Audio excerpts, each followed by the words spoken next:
Good morning, Steve, and good morning. My name is David Margulies. I'm on the technical staff at Founds Incorporated, and I'm going to be telling you about AllegroCache today.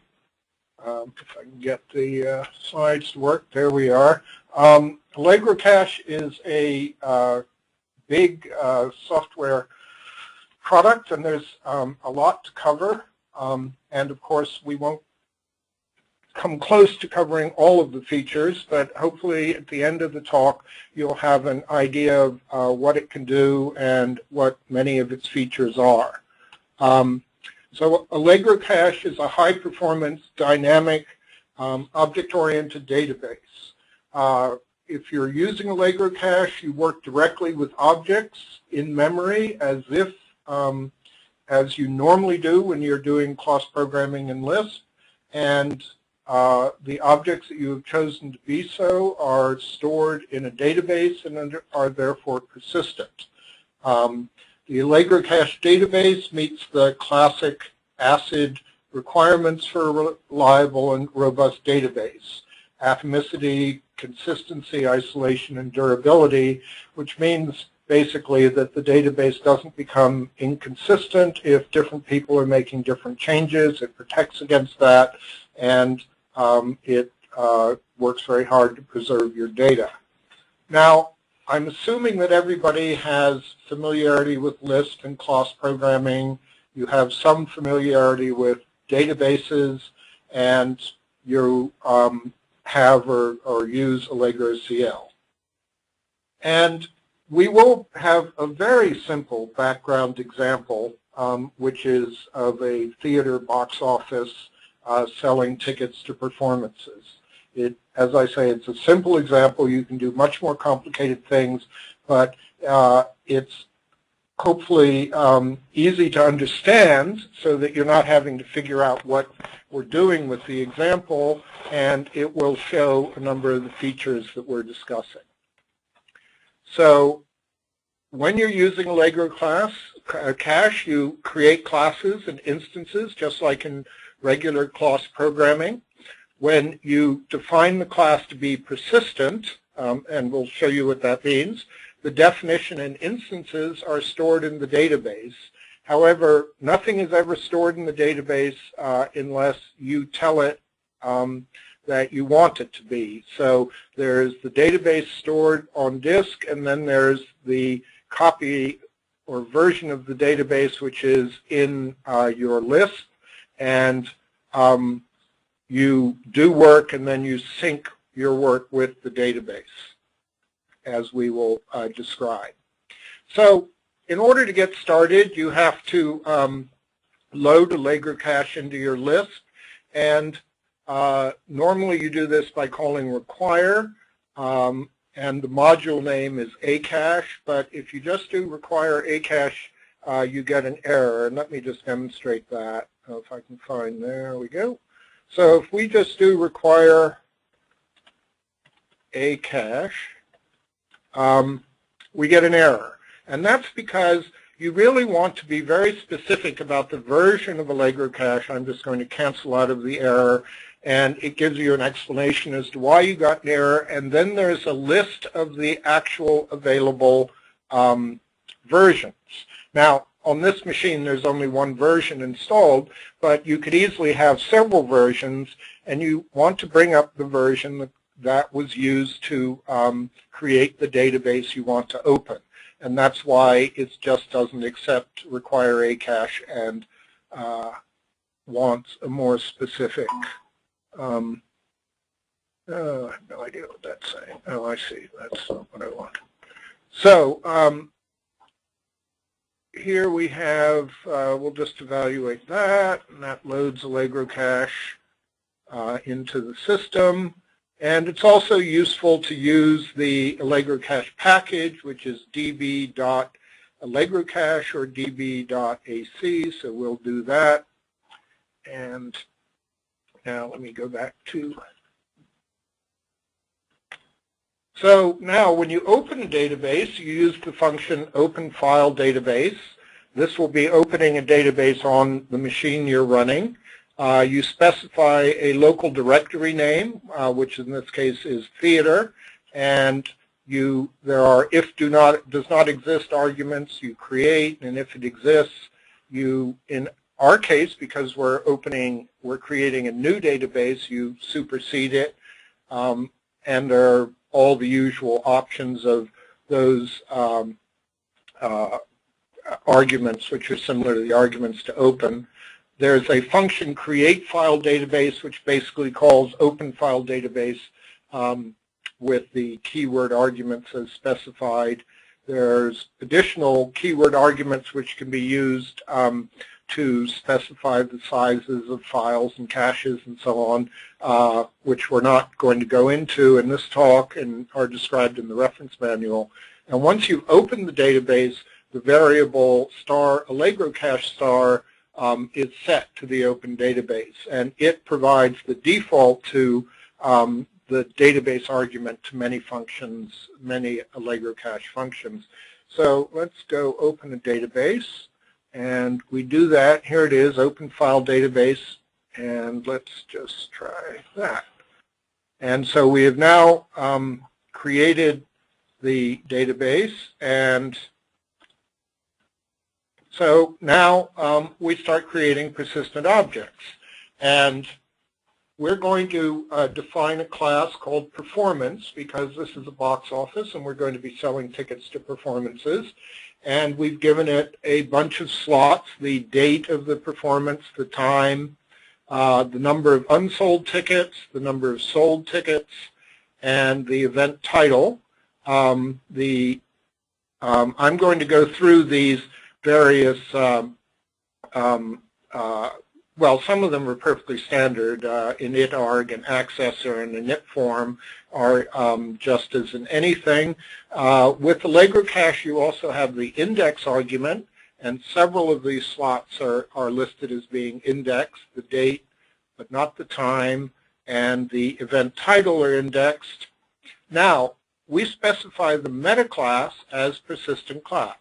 That is what tells the system that this is one of the classes, and all instances of it are going to be stored in the database, so that they're around even when Lisp is gone. When you log in again, you can reopen the database. So once we've done that, the class is defined and instances can be stored, and we create 2 instances. Actually, we're going to create 3. The Rolling Stones are going to play. Now we've coded the date as the year 2010, the month October, and the day 10, and the time 8 p.m. And we're just using a very simple encoding. And also we're going to have Joan Rivers performing on November 1st at 7 p.m. And just a quick note, these are in the regular PowerPoint font, and I just can't always get it to do quotation marks correctly. So either you'll see curly quotes instead of straight quotes, or occasionally you'll see a back quote instead of a regular single quote, and I just can't get it to do what I want, so just translate it to the thing that it means. So let's go back to the Lisp and actually create some of these things. I'm actually creating 3 instances here. Rolling Stones decided to do 2 performances. I have to define the class first. That's always a good thing. There we go. So now, if I can, sorry, I keep clicking in the wrong place. There we go. So we define one instance, the Rolling Stones playing in the evening, another instance playing in the afternoon of the same day, 2 o'clock, and then one performance by Joan Rivers. So we've now created 3 instances, and let's go back. I added the 3rd event after I made the slides, which is why it says 2 there, but I did a 3rd one. So when you're creating a persistent object, there are various slots, and what can be stored in those slots. And here's a list of the kinds of objects that can be stored in the slots. You can store symbols, you can store numbers, integers or floats, You can store strings or characters. You can store vectors of type T or conses, that is to say lists or a cons or a list, as long as the values stored in the vector or in the cons are elements of this list. You can store other persistent objects that you from instances of persistent classes you've defined. You can store maps or sets, which we're going to discuss later. They're AllegroCache specific data types. And you can store structures, but when you created with defstruct, but when you create a structure, you have to also write an encode object method so the system knows how to understand the structure and how to store it. And of course, the values of the slots of the structure, again, have to be objects from this list. We're not going to mention structures again. There's a great deal to cover, and we don't really have time. But in the reference manual, there's an example of defining a structure suitable for storing and also defining the associated encode object methods. Now, once you have created classes and you have created instances of the classes and you have set values of the slots in those instances, you want to store it in the database. And a transaction is an action which takes the local values that you've defined in Lisp and stores them in the database. Now, the database is protected so that it is always in a consistent state. Now, when you make changes in Lisp, they're not stored until you say so, and you say you store them by calling the function commit. And then it goes through all of the definitions and of classes and instances that you've defined and all of the changes you've made to slot values, and it tries to store them all in the database. If any of the changes that you've made fails for any reason, then all the changes are unwound.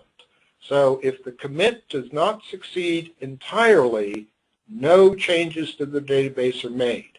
This is one of the ways that is guaranteed that the database remains consistent, because if you make a bit of, if you have two changes which are related to one another, one of them succeeds and the other one fails, then your database would cease to be consistent. So if any change fails, no change is made. There's another function called rollback, which undoes any local changes.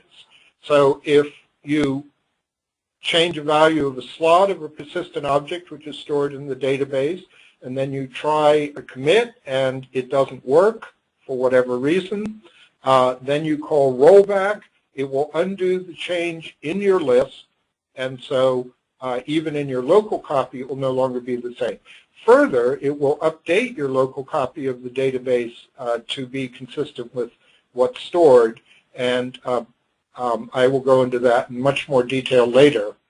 But notice that when you're in single user mode, which is what we are at the moment, commits, well, I say never fail. Presumably there are some circumstances where they could, but basically commits never fail because you're the only one making changes.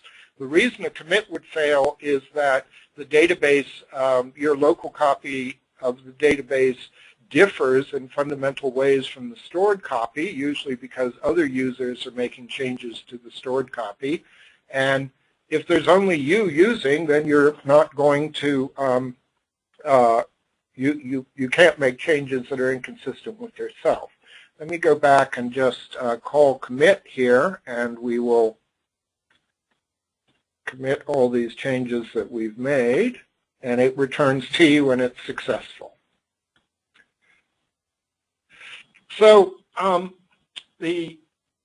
so we're in single user mode. You're the only person. Commits don't fail. And so now we want to have a function where you can sell tickets. And so I've written a sell function here. It's perhaps a little bit difficult to read. It's a little small. But in order to sell something, I need to know what event we're talking about.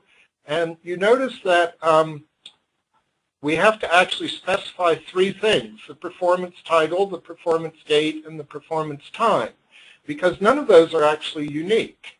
There could be more than one performance. If we go back and look at our data, we have two performances with the same title, Rolling Stones. We have two performances on the same date, the 10th of October. The time, admittedly, these all happen to be different, but there's no particular reason we couldn't have performances at the same time. So thinking about that, this is very inconvenient. So we really need another slot in the performance class where we can just uniquely refer to a performance by some ID, and then we don't have to always be doing the title, the date, and the time and getting them all to match and so on. So this is what we want the def class to be. I've added another slot here called perf for performance ID, and you notice I'm indexing it as unique, and I'll explain what that means shortly.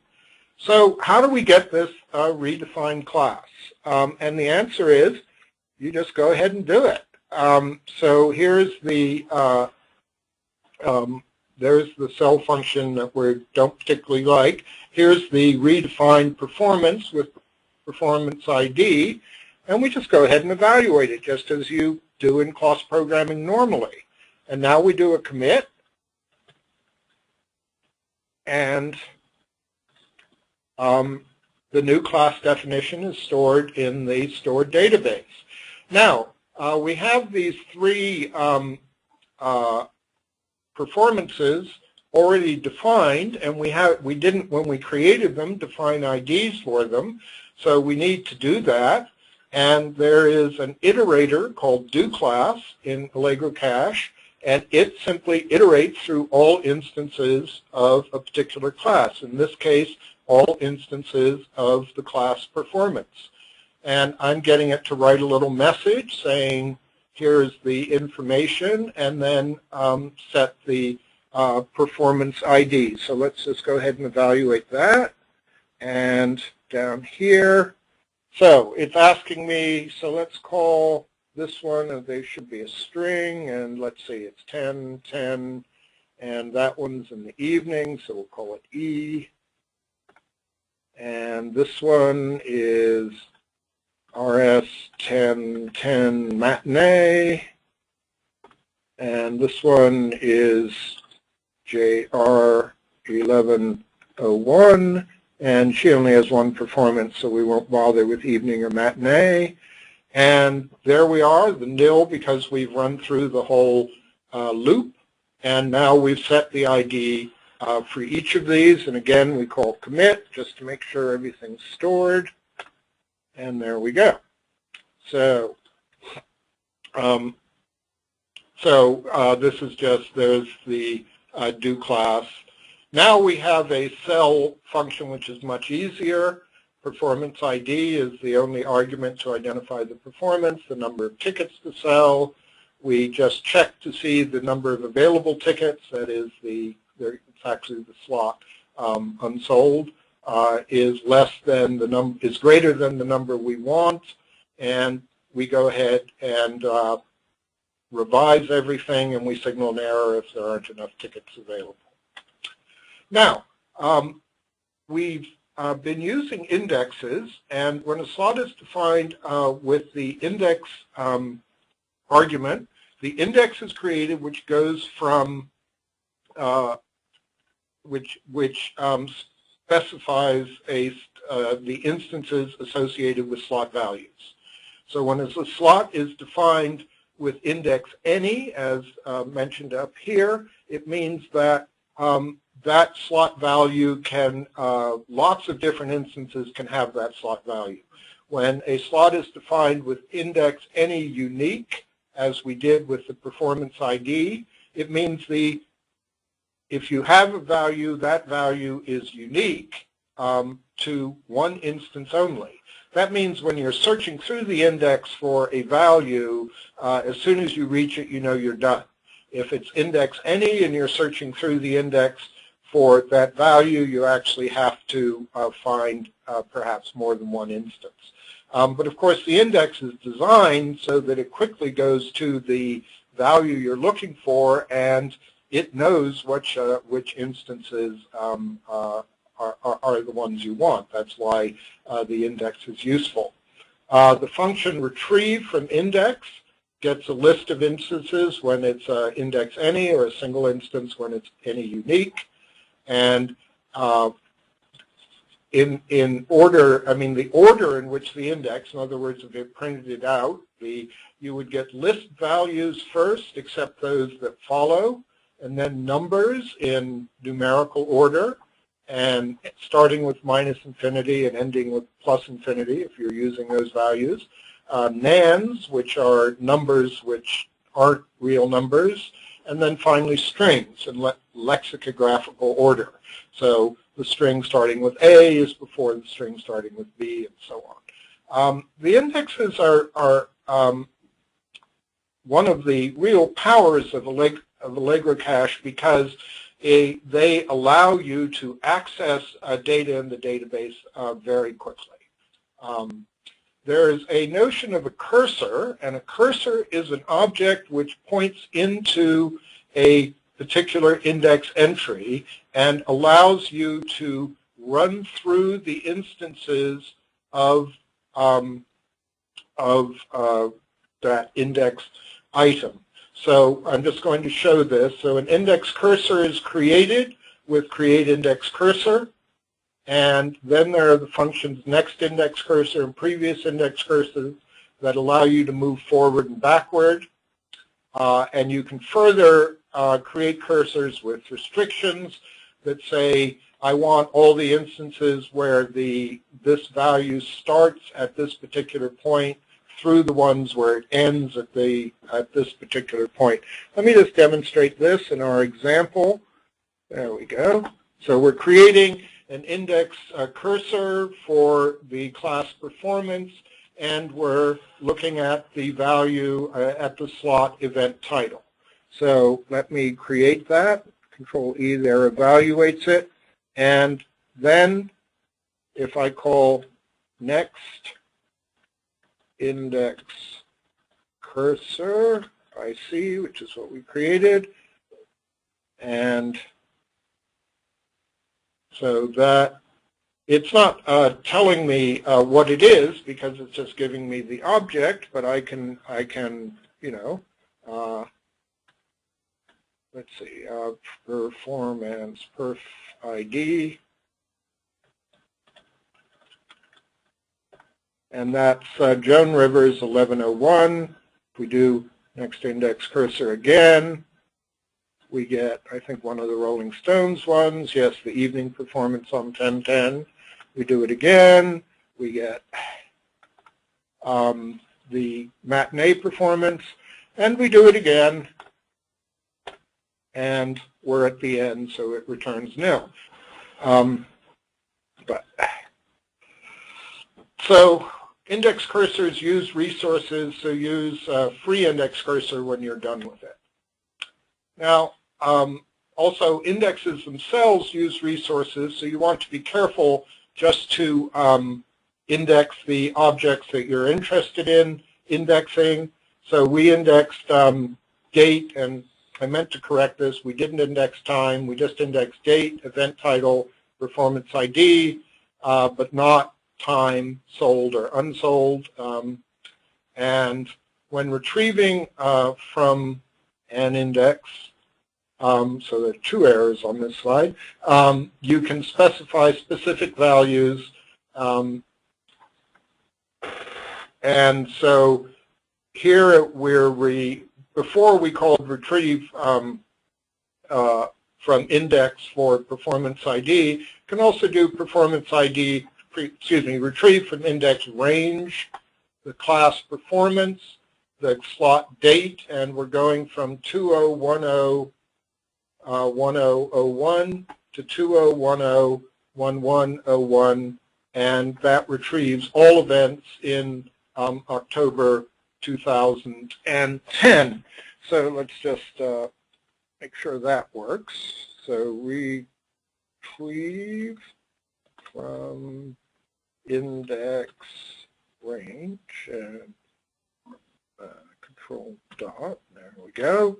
And we're doing performance. And we're doing date. And we want to start at 20101001. And we want to end at 20101101. And again, we should, those are the two Rolling Stone performances that are taking place on October 10th. Notice that it will include the start, and will go up through, but not including the end. So this is really all the performances in October. Now, a database isn't particularly useful if only one person can use it. And so for the next number of slides, we're going to talk about the issues of multiple users. And multiple users can access the database. What you do is you start a server on the machine that contains the database, and then clients can connect to that server from any machine that can connect to the server machine. They don't have to be running on the same machine. They communicate by messages back and forth to the server, and the server is doing the managing of the database. But when you have multiple users, commit may fail because of simultaneous changes. And so we're going to go into how you can control that, what you do about it, and also point out that when commit fails, it signals an error, and there's a macro with transaction restart, which catches and handles the error, and we'll show how that's happening. But let's first of all set up our multiple users. So I have, on this machine, I have two more Lisps running. And so first of all, I'm going to close the database here. And of course, I should spell close correctly. And then I'm going to make this version of Lisp into the server. And so setq server, start server, theater. So it's the name of the directory that we're using, which is theater, which is sort of the name of the database. And then there's an argument where you specify the port. If you want the system to specify a port, you give nil for that. There are additional arguments to start server, which allows you to specify passwords, to specify approved users, etc., which are described in the reference manual, and we're not going to cover today. So we create the server. Now we have to figure out what the port is, and the function netdb-port tells us that when applied to the server, and it's port 1213. So let's go to, we have a couple of other Lisps running here, and so open network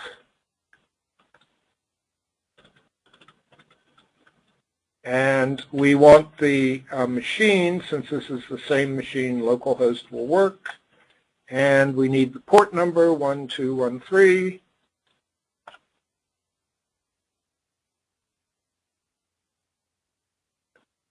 And there we go. We've already opened the connection to the database.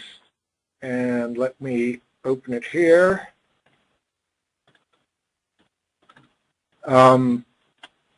Localhost. And the port number 1213. And let's go into the CG user package. We have to define the cell function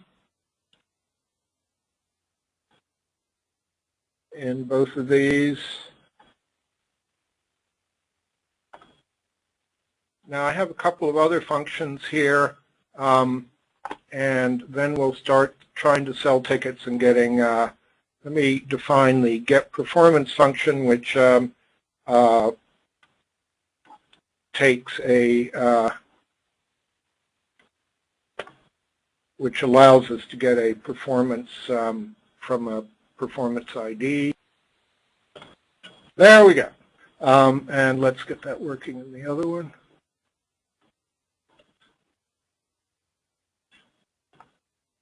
There we go. So now we're all set up. And we have to define the cell function. And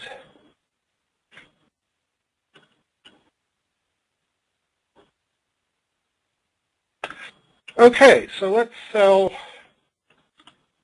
JR1101, and we'll sell 6 tickets.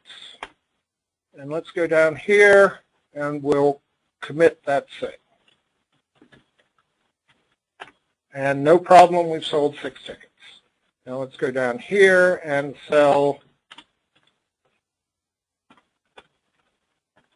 5 tickets. And it says 5, and so now we commit that, and we get an error. We can't commit. What's gone wrong?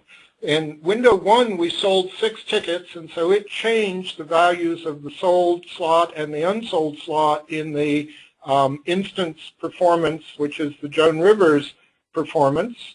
Now when we tried to sell 5, it went in and said your local value for the number of tickets sold, which is 0, doesn't correspond to the local value of the number of tickets sold down in the database, which is 94. So what we have to do now is, let's first of all look at the number of unsold tickets, if I can get this right. So we finally did that correctly. No, not PR. What did I call it?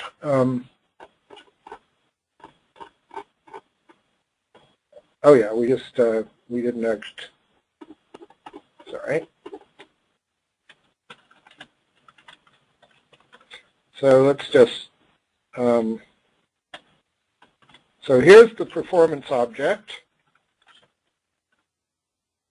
Performance, yes, thank you. Keep hitting the. So here's the performance object, and what is it that we want? We want the number of sold tickets is for this object. So it thinks 5, right? Because that's the number I've sold locally. That was done up here where I sold 5 tickets. And of course, we know in the database from the other one, there are actually 6 tickets sold, and not counting these 5. So if I now do a rollback,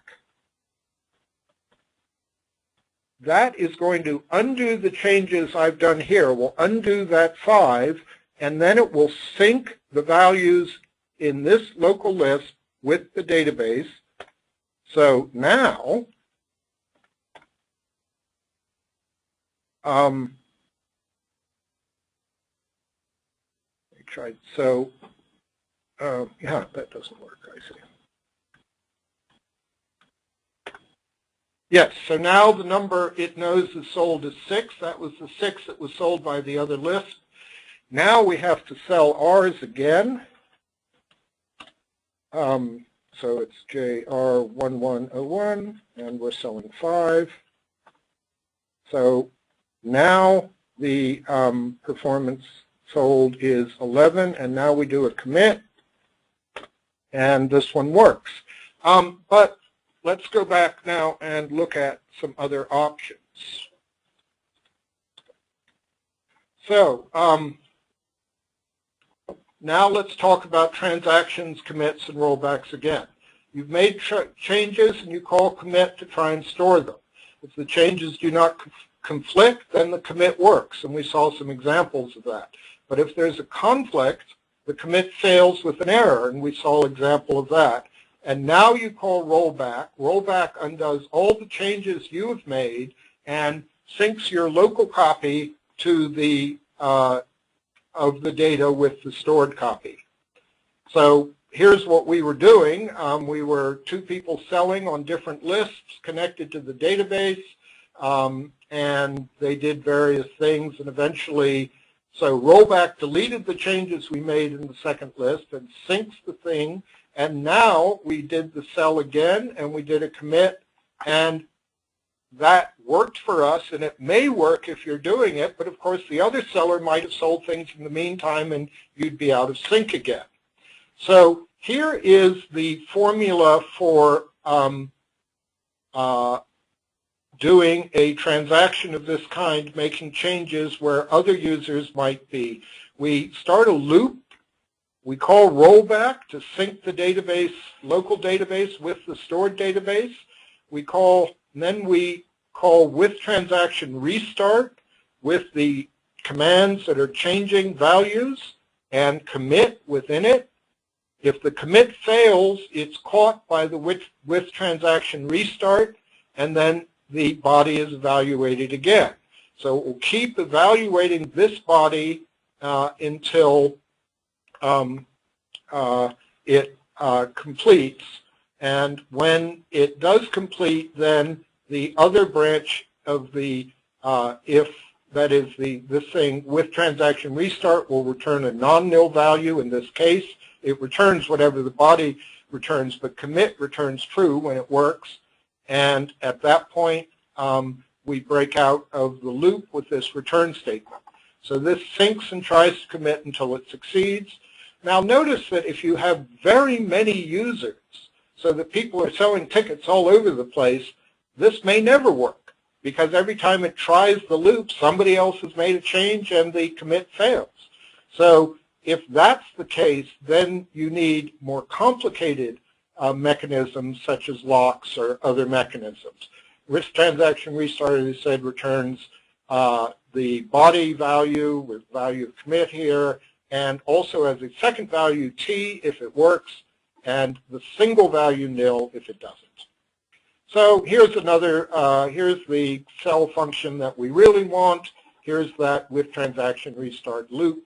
And if we used that, then we wouldn't have to have gone through all those commits and errors. But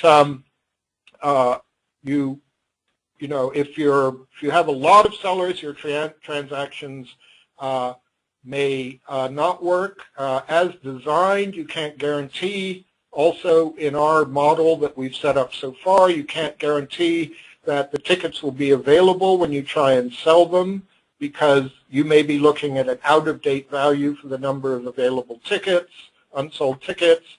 So you could use locks, or you can have a ticket hold slot where you, the seller, could hold some tickets that will remove them from the unsold so other people can't sell them, and then you could free them. We're not going to do this. I'm just saying how these things might be done. So because this is so important, I'm going to say it again. Commit stores any current changes to the database.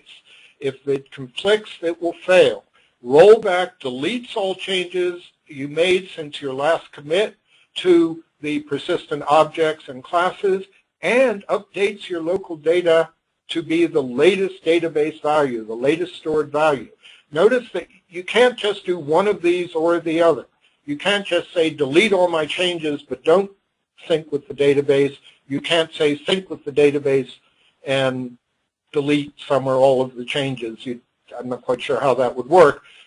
Rollback does both of those things, and it's important to remember that. Also, a point which I may have mentioned briefly before, changes to values in Lisp objects like vectors or lists or structures, where you're, say, changing the first element of a vector or the second item in a list, won't be noticed because as far the vector itself is still the same object. So the system simply doesn't notice those things, and you have to mark the object as changed, and we'll mention how to do that later. Start server, the server importer required arguments, and you can get the port. Open network database is used from other machines and other running lists. So now we have about 12 minutes left, maybe a little bit less for questions, but I just want to go through some more features, and we're just going to kind of run through these things so you're aware of them. A set is a data structure which is in AllegroCache, and it's similar to a Lisp, but it has better performance than Lisps. And so when the number of objects in the set is sufficiently large or reasonably large, you should use sets instead of lists. Map is a kind of persistent hash table. It uses a fair number of resources, so it should be used sparingly. Hash tables, of course, aren't valid objects to be stored in AllegroCache, but maps are. All objects that are stored have internal but accessible IDs. We can see if we see one of those just somewhere. And I think we kept seeing, yes, and here's the printed thing of an object, and you notice there's the object ID right there. It's 12, and the next one's 13, etc. So these are accessible, and you can program with them, or you can ignore them completely. We haven't used them in the example I'm creating. You can delete objects, that is instances, with the delete instance function. When an instance is deleted locally, of course, it's not deleted in the database until you call commit. If you call rollback before you call commit, then the object is undeleted locally and not deleted in the database. When you call commit, it is deleted in the database. So if you're running through a list from the retrieve index values or something, you might, if you've deleted things locally, you might run into a deleted instance, and then you'll run into a problem. So you can test for whether an instance is deleted with the function deleted instance p. If you load a large amount of data, many things, the index B trees can overflow their caches, and then the loading becomes slow. And there is a bulk load feature which can be used when you're loading a lot of data, and you can suppress all other accesses to the database. Usually, for example, when you're initially loading, you should just be aware of this feature.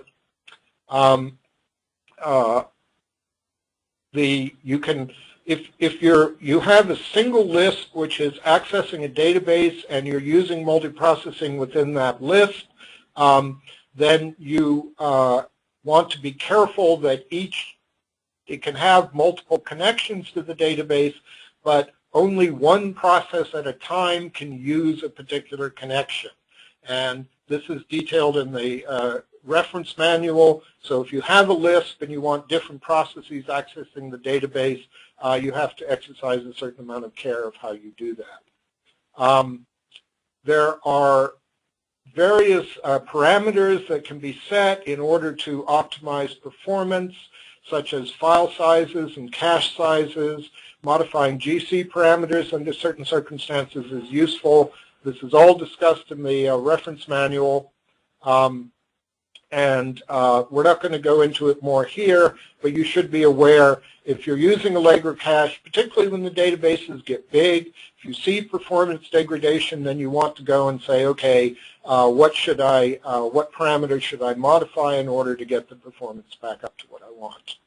Closed database closes the connection to the database. It closes either if you're open to network database or a file database.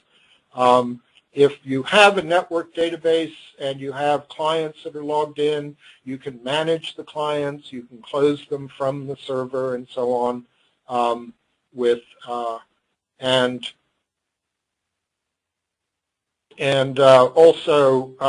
cache sizes are important. Again, that's one of the optimizations. Again, that's in the reference manual.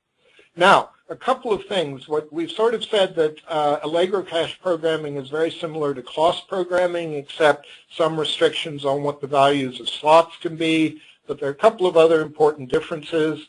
Change class simply does not work. If you've created an instance, you can't change the class of the instance. It just doesn't work. And as I said before, if you have a vector, list, that sort of thing, the changes to those values held in the vector of the list are not tracked automatically. If you make such a change, you have to take that object, that is the instance, which one of its slots values is a vector or a list or a structure, and you have to mark that instance as modified. And in that case, when you commit to the database, it will store all the slots because it doesn't know which ones, even if it doesn't realize that they're changed. You can run through all the elements of the database of a particular class using doClass, but there are also index slots to find objects and ranges of the index to restrict the search. There's also an object called an expression cursor, and the point of an expression cursor is to find the values of two slots at the same time, which of course an index doesn't do. An index runs through one slot. So using an expression cursor like this, where this is the expression, we're asking for the date from the November 1st, 2010, 11:01 to 2010, 12:01, and the time starting at 1800, which is 6 p.m., up through any value, in other words, up to midnight. We'll find all events for November 2010 starting at 6 p.m. or later. Next index cursor works with these expression cursors. Previous index cursor doesn't. Save database and restore database will store a copy of the database and then restore from that copy. And also AllegroCache uses a log file which records all transactions, and the database can also be restored from the log file. Now, a little while ago I gave a talk on the object editor in the IDE, and it can be used for AllegroCache data. And let's just see if we can find, let's do the